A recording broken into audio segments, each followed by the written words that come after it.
Hallelujah, यीशु की स्तुति हो, यीशु की आराधना हो। उसी के रक्त के भरोसे जीते हैं, वो रक्त मुझे शुद्ध करेगा। हमारे अच्छे से अच्छे काम, मान लीजिए पाप करने के बाद अनेक लोग ऐसा सोचते हैं, हमारे चारों तरफ रहने वाले भाई बहन भी ऐसे सोचते हैं कि पाप करने के बाद कुछ अच्छा कर्म करेगा तो पाप क्षमा हो जाएगा। पाप किया, कुछ भला काम किया, पाप क्षमा हो जाएगा। कुछ हमारे भाई, अन्य धर्म के कुछ भाई लोग ऐसे सोचते हैं कि आप 10 पाप किया, उसके बाद 11 लोगों की मदद किया तो स्वर्ग जाएगा। 10 लोगों का कत्ल किया, मान लीजिए 10 लोगों को मार दिया, 11 लोगों की मदद किया, उनको पढ़ने के लिए पैसा दिया, पैसा सब उनको बांट दिया, तो उन लोग सोचता है स्वर्ग में एक तराजू है, उसमें भला काम रखेंगे, बुरा काम रखेंगे। अगर भलाई का वजन ज्यादा है स्वर्ग चला जाएगा, बुराई का वजन कम है तो स्वर्ग चला जाएगा, बुराई का वजन ज्यादा है तो नरक जाएगा। यही कुछ लोग समझाता है। भाई और बहनों, प्रभु यीशु का रक्त जब तक हमारे पापों को नहीं धोएगा, हमारा पाप की अधीनता में हम रहेंगे। और यीशु कहता है जो पाप करता है वो पाप का दास है। दास सदा घर में नहीं रहेगा, वो पिता के साथ सदा नहीं रह पाएगा। प्रभु यीशु कहता है पुत्र सदा घर में रहता है। यदि पुत्र तुम्हें स्वतंत्र बना देगा तो तुम सचमुच स्वतंत्र हो जाओगे। पुत्र ने अपने रक्त की कीमत पर, हो मूल्यवान रक्त की कीमत पर हमको आजाद किया, स्वतंत्र किया। वो रक्त के भरोसे हम लोग यहां पर है। मसीह का रक्त हमें हर पाप से शुद्ध करता है। बोलिए आमीन, आमीन। यीशु मसीह का रक्त का कीमत जानने वाले भाई और बहन, आज यीशु मसीह का रक्त आपके अंतःकरण को शुद्ध करेगा। और कल पाप स्वीकार के दौरान वो मसीह का रक्त, विधान का रक्त, यीशु मसीह ने कटोरे में दाखरस को उठा करके यीशु मसीह ने कहा ये नए विधान का मेरा रक्त है, ये नया विधान का मेरा रक्त है।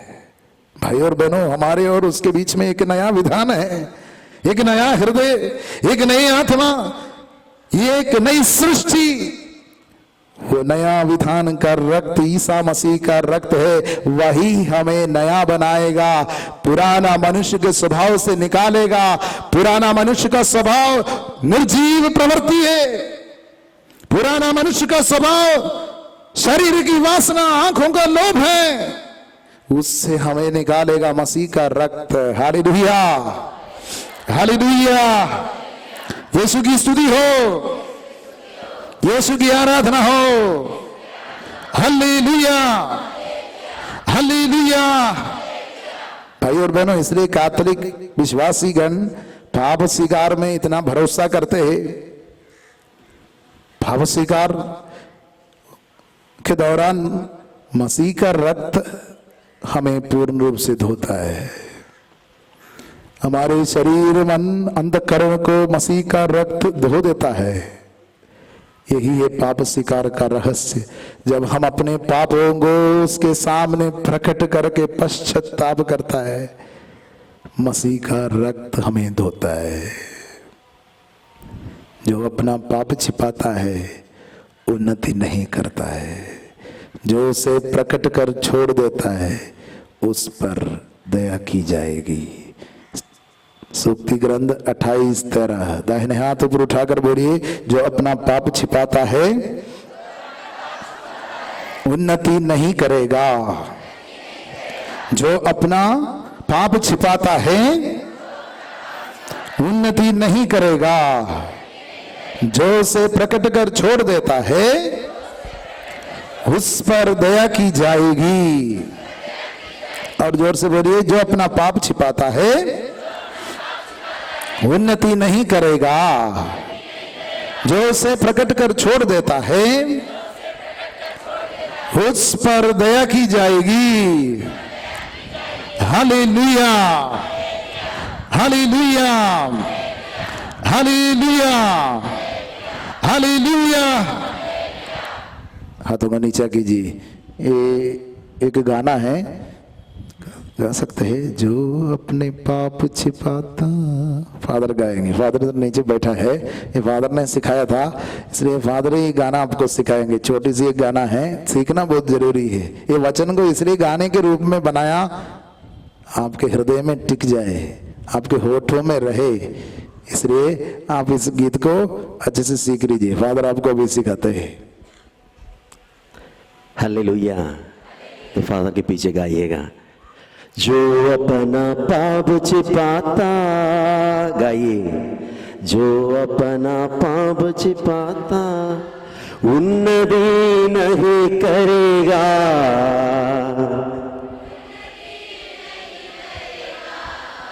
जो उसे प्रगट कर छोड़ देता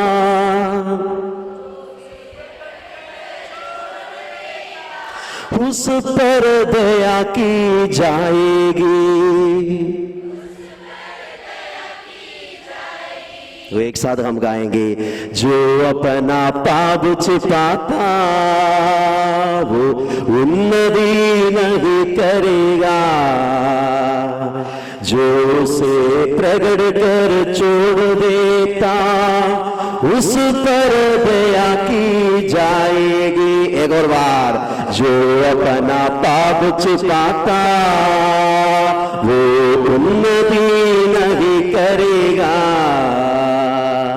जो उसे प्रकट कर छोड़ देता उस पर दया की जाएगी। एक और बार, जो अपना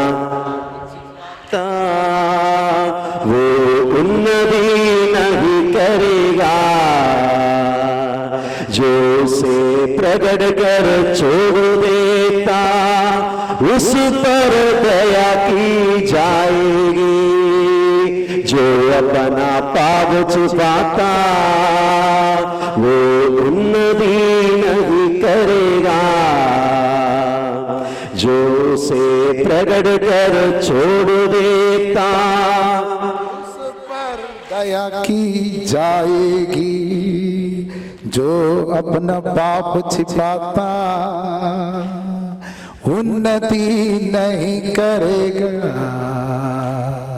जो उसे प्रकट कर छोड़ देता उस पर दया की जाएगी। हालेलुया। पीछे सब लोग सीख लिया, गाना सीखा नहीं सीखा? एक बार सीखा है तो हाथ हिलाइए। हाँ, बहुत अच्छा। घर में रोज गाना है ताकि सभी लोग बराबर पाप स्वीकार करें। ये गाना गाने से लगातार गाते रहेंगे, पाप स्वीकार करने का मन करेगा, जल्दी पाप स्वीकार करने के लिए जाएगा, कलीसिया सुधर जाएगा। हालेलुया। फादर लोग भी सुधर जाएगा। 10 लोग एक दिन में पाप स्वीकार करने के लिए फादर के पास आएगा, फिर फादर को कोई टाइम नहीं मिलेगा, कोई इधर उधर भागने का, पाप स्वीकार में बैठने का ये समय मिलेगा। हालेलुया। मैं इसलिए कह रहा हूँ, अनेक लोगों का पाप स्वीकार सुनने के लिए डिवाइन मर्सी आश्रम में घंटे पर बैठना पड़ेगा, कभी 6 घंटे लगातार बैठना पड़ेगा। Hallelujah, hallelujah. ये बहुत जरूरी है। जो अपना पाप छिपाता है उन्नति, जो उसे प्रकट कर छोड़ देता है उस पर, जो अपना हृदय कठोर कर लेता है विपत्ति का शिकार बनेगा। अगला वचन है। Hallelujah, hallelujah, hallelujah, hallelujah. यीशु की स्तुति हो, यीशु की आराधना हो। इस वचन की घोषणा में प्रभु आपका पाप प्रकट करेगा, बगल में बैठने वाले को नहीं, फादर को भी नहीं, शायद आपके अंदर में प्रकट करेगा, क्योंकि प्रभु दया करता है। आपका पाप आपके बच्चों के सामने प्रकट नहीं किया। आपका पाप आपके पति के सामने प्रकट नहीं किया, पत्नी के सामने प्रकट नहीं किया, पड़ोसी के सामने प्रकट नहीं किया, लेकिन आपका पाप आपके हृदय के अंदर में आज प्रकट किया जाएगा। क्यों प्रभु हमारा पाप समाज के सामने नहीं प्रकट किया? वो प्रकट कर सकता था। हमारा पाप हमारे कोई पड़ोसी के सामने प्रकट कर सकता था। हमारा पाप भी उसने छिपा करके रखा है, हमारा पाप उसने घेर के रखा है ताकि वो प्रकट न हो जाए। वो उसकी दया है, उसकी दया का एक दूसरा पहलू है। हम ईश्वर की दया के बारे में बोलते हैं, ईश्वर की दया है, आज भी हमारा पाप प्रकट नहीं हुआ है, लेकिन वो प्रकट करने का दिन आएगा। वो सारा पाप का हिसाब वो मांगेगा। ऐसा एक दिन है, हमारा पाप हमारे सामने खड़ा हो जाएगा, हमारा सामना करेगा, हमें ईश्वर से दूर ले जाएगा, हमारा पाप हमको ढकेल करके नरक में ले जाएगा। वैसा एक दिन के विषय में बाइबल बताती है। उस दिन के लिए नहीं, हम ईश्वर की दया के लिए, ईश्वर की दया के द्वार से प्रवेश करने वाले हैं। ईश्वर की दया असीम है। प्रभु हमारे ऊपर दया करता है, हमारे पास लौट करके आओ, पापों को छोड़ दो। Hallelujah, hallelujah. यीशु की स्तुति हो, यीशु की आराधना हो। भाई और बहनों, अनेक लोग यीशु मसीह के रक्त के कीमत नहीं जानता है, यीशु मसीह के दुख भोग के कीमत नहीं जानता है, यीशु मसीह का कांटों का मुकुट का कीमत नहीं जानता है, यीशु मसीह के घावों को नहीं पहचानता है, यीशु मसीह के दुख भोग को गंभीरता से आज तक नहीं लिया है। इसलिए अनेक दिनों से पाप स्वीकार संस्कार से दूर रहते हैं। पाप स्वीकार संस्कार से काफी दिन से दूरी बनाए रखे। कुछ लोग बोलते हैं हम मिसा बलिदान के दौरान दया मांगते, उससे होगा, हो जाएगा। एक बार एक महिला वो डिवाइन मर्सी आश्रम में कई बार आकर के गवाही दी है, अपनी गवाही दी है। मैं आपको ये गवाही सुनाना चाहता हूँ। वो अपने बेटे को लेकर के आया। बेटा 6.5 साल का होगा या 7 साल का होगा। उसका नाम आलोकित विल्सन लखड़ा है, छोटा लड़का है। उसको लेकर के आया। जेवियर में पढ़ाई करने वाला लड़का बहुत बदमाश निकला। वो बहुत मारता पीटता, बहुत गाली बकता, घर में आकर गुस्सा करता, कांच को तोड़ देता और मम्मी की बात नहीं मानता, नहाता नहीं है, बाल भी नहीं कटवाता है, बहुत जिद्दी हो गया, बहुत बदमाश हो गया। मम्मी इनसे थक गया, स्कूल वाले भी थक गए, पेपर में कुछ नहीं लिखता है। उसको बांध करके मम्मी आश्रम में आई और बोला उसके ऊपर दुष्टात्मा है, लगता है दुष्टात्मा उसके ऊपर हावी हो गया है, प्रार्थना कीजिए। फादर प्रार्थना कर रहा था। फादर ने उस लड़के को देखा, लड़का उस समय भी बहुत गुस्सा में दिख रहा था, काफी गुस्सा है उसके अंदर। फादर ने उसे जय यीशु बोला, मुस्कुराया, उसने एक बार भी मुस्कुराया नहीं। फादर को ऐसा गुस्सा से देखता है।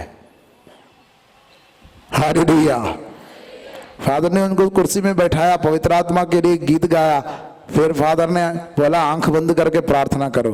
फादर आंख बंद करके प्रार्थना कर रहा था। कुछ समय के बाद आंख खोल करके देखा, ये लड़का की आंख उस समय भी खुला है, वो प्रार्थना नहीं कर रहा है। हालेलुया। और फादर को ऐसा देखता है, ये क्या करने वाला है। हालेलुया। फिर फादर ने प्रार्थना किया तो मम्मी से पूछा, आपने कितने दिन से पाप स्वीकार नहीं किया? तो मम्मी ने बोला, फादर आप इस लड़के के लिए प्रार्थना कर रहे हैं ना, मेरे लिए थोड़ी है। अरे भैया, फादर ने फिर पूछा, आप बताइए आप कितने दिन से पाप स्वीकार नहीं किया? उसने बोला काफी दिन हो गया, शादी के बाद पाप स्वीकार ही नहीं किया। अरे भैया, तब उसने बोला मिसा के पहले दया करो, दया करो, वो बोलता है। लेकिन वो कैथोलिक लोगों के लिए वो पर्याप्त नहीं। ईश्वर ने एक संस्कार दिया है, पाप स्वीकार संस्कार, आज्ञाकारिता, वो बहुत महत्वपूर्ण चीज है। पाप स्वीकार संस्कार अच्छा नहीं लगता है या समय नहीं है, उसके लिए तैयारी नहीं है, इसलिए सोचता है ठीक है दया करो, हम स्ट्रेट ईश्वर से मांगेंगे दया करो, हो जाएगा, उतना काफी है, गंभीरता नहीं है। ईसा मसीह के दुख भोग के बारे में कोई गंभीरता नहीं है। ईसा मसीह के वो कांटों के मुकुट के बारे में गंभीर नहीं है, सीरियस नहीं है। यीशु के खून के बारे में कोई गंभीर नहीं, कोई गंभीरता नहीं है। और बोलते हैं हम मिसा के पहले उतना बोलने से हो जाएगा, और उसी से पिछले कई साल से जी रही है, शादी के बाद पाप स्वीकार नहीं किया। तब फादर ने उन्हें एक और सवाल किया। फादर ने उससे पूछा क्या शादी के समय में अच्छा पाप स्वीकार किया था? उसने बोला बहुत अच्छा पाप स्वीकार किया। फादर ने उससे फिर पूछा बहुत अच्छे का क्या मतलब है, सारा पाप बता दिए थे? तो उसने बोला 2 पाप को छोड़ के बाकी सब बता दिए थे। हॉस्टल में पढ़ाई करने से भी प्रॉब्लम होता है, क्योंकि उन लोग क्या सोचता है 50 सवाल का जवाब अगर 48 सवाल का जवाब दे दिया, 50 सवाल में 2 ही सवाल छूट गया है तो पास मार्क तो मिलना चाहिए। पाप स्वीकार में पास होने के लिए सोचता है। हालेलुया। ये परीक्षा नहीं है, कोई एग्जाम नहीं है, सारा सवाल का जवाब दे दे तभी होगा। पश्चाताप, पाप नहीं छिपाना, हालेलुया। पाप को प्रकट कर देना, हालेलुया। एक भी पाप छिपाने की कार्य वो ईमानदारी नहीं है, ईश्वर के सामने अपने को प्रस्तुत नहीं कर पा रहा है, उसकी कीमत को, पाप के गंभीरता को नहीं जानता। पाप कितना भयानक है, पाप कितना खतरनाक है, ये नहीं जानता है। हालेलुया, यीशु की स्तुति हो। भाई और बहनों, पाप कितना भयानक है ये बात जब हम समझने लगते हैं, हम ईसा मसीह के कीमत को जानने लगते हैं। पाप की भयानकता को जानेगा, हम जानेंगे ईसा मसीह की दया कितना अपार है, उसकी करुणा कितना गहरा है, हमको समझ में आएगा। अगर हम पाप को हल्के से लेने वाले हैं, ईसा मसीह को भी हल्के से लेगा, उसके दुख भोग को भी हल्के से लेगा, उसको भी कम समझेगा, उसका कीमत कभी नहीं जानेंगे। हम लोग संस्कारों को तुच्छ समझेंगे। Hallelujah, hallelujah. भाई और बहनों, ये मम्मी इसने पाप स्वीकार किया, फादर के कहने पर अच्छा पाप स्वीकार किया, वो चली गई, घर चली गई। उसी दिन सुबह उसने क्या देखा, बेटा नहाने के लिए खुद तैयारी कर रहा है और मम्मी से बोला मम्मी मेरा बाल कटवा दीजिए, मैं स्कूल जाऊंगा।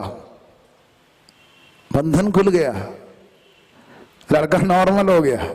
उसके बाद फिर 6-7 महीने के बाद उसको फिर मिला तो फादर ने देखा वो लड़का तो बहुत खुश मिजाज का लड़का, बहुत खुशी से मम्मी से लिपटा हुआ खड़ा है, वो मम्मी को छोड़कर कोई नहीं जाता है, मम्मी से बड़ा प्यार है। मम्मी जो वचन उनको बोलता है वो दोहरा दोहरा के प्रार्थना करता है। खेलने जाता है तभी भी प्रार्थना करता है। क्रिकेट खेलने के लिए कभी जाता है तो बोलता है प्रभु आज मुझे 6 मारने के लिए शक्ति दीजिए, ऐसा बोल के जाता है। बहुत ही इनोसेंट है, बहुत ही बेकसूर है। वो इतना गुस्सा वाला, जिद्दी और बहुत खतरनाक रूप से धारण किया। कैसे धारण किया? मम्मी को यीशु के लहू में भरोसा नहीं है। हालेलुया। मम्मी को यीशु के लहू का कीमत नहीं मालूम है। हालेलुया। भाई और बहनों, हमारे परिवार को बुराई से बचाने वाला और कोई शक्ति नहीं है। हमारे परिवार को पाप से बचाने वाला और कोई शक्ति नहीं है यीशु के रक्त के सिवा। इस्राएलियों को मिस्र देश में यीशु का रक्त ही बचाया। यीशु के रक्त के ये